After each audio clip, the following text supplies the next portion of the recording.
दोस्तों, ये उस वक्त की बात है जब गौतम बुद्ध इस धरती पर अवतरित थे। एक दिन गौतम बुद्ध के प्रचार के लिए वैशाली नगरी में जा रहे थे। वह अभी थोड़ी ही आगे गए थे कि उन्होंने देखा कि वैशाली नगर के कुछ सैनिक भागते हुए एक लड़की का पीछा कर रहे थे। वह लड़की बहुत ही डरी हुई थी। वो एक कुएं के पास जाकर खड़ी हो गई और हाँफने लगी। उसे प्यास लगी थी तो उसे पानी पीना था। भगवान बुद्ध ये सब देख रहे थे।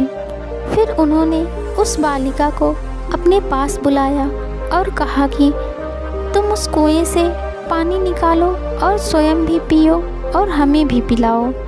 उतनी ही देर में वो सैनिक वहाँ पहुँच गए। भगवान बुद्ध ने अपने हाथ के संकेत से उस सैनिक से रुकने को कहा।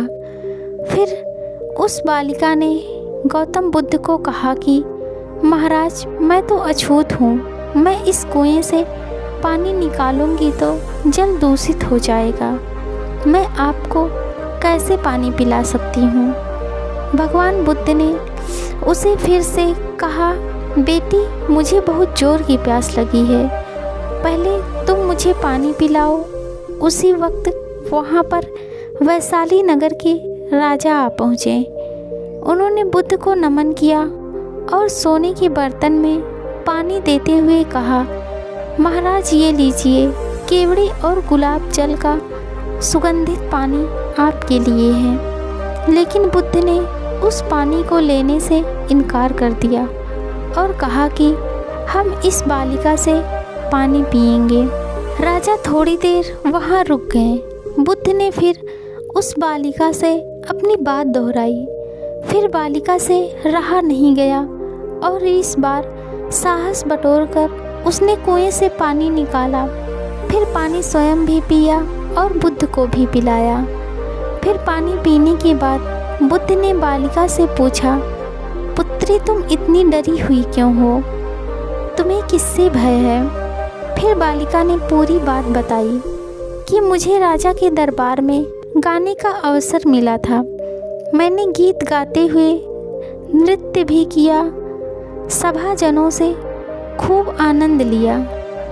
महाराज को भी बहुत अच्छा लगा।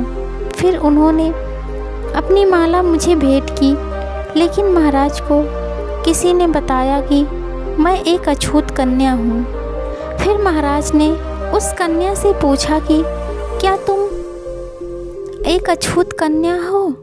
फिर मैंने बताया कि हाँ, मैं अछूत हूँ।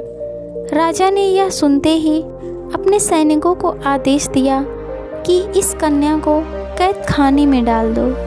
मैं किसी तरह वहाँ से बचकर यहाँ तक पहुँची तो आप मुझे मिल गए।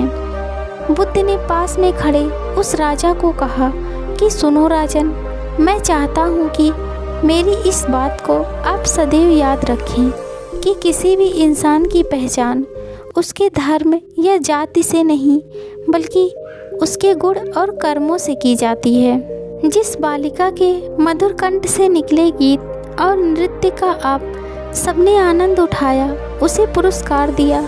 जिनके कार्य इतने अच्छे हैं वे अछूत हो ही नहीं सकती, और आप उसे अछूत कह रहे हैं। सारी प्रजा का पिता होकर ऊंच नीच का भेदभाव रखते हैं। सुनो राजन, यहाँ पर नीची सोच और छोटे कार्य करके अछूत होने का परिचय तो आपने दिया है। इसलिए मेरी नज़रों में वह कन्या नहीं, बल्कि आप अछूत हैं। वैशाली नरेश को अपने इस कार्य से घृणा होने लगी और बहुत पछतावा हुआ। फिर वह बुद्ध के चरणों में गिर पड़े और क्षमा मांगने लगे और कहा कि आपकी इस बात को मैं सदैव याद रखूँगा। फिर वहाँ से चले गए। तो दोस्तों, इस कहानी से हमें यह सीख मिलती है कि कोई भी इंसान अपने कार्यों और विचारों से बड़ा बनता है, अपने धर्म या जाति से नहीं। ऐसे छोटे विचार रखकर खुद अछूत ना बने, बल्कि ऊंच नीच का भेदभाव भूलकर एक अच्छे मानवता का परिचय दें। Thank you. Please like, comment, share and subscribe. Thank you.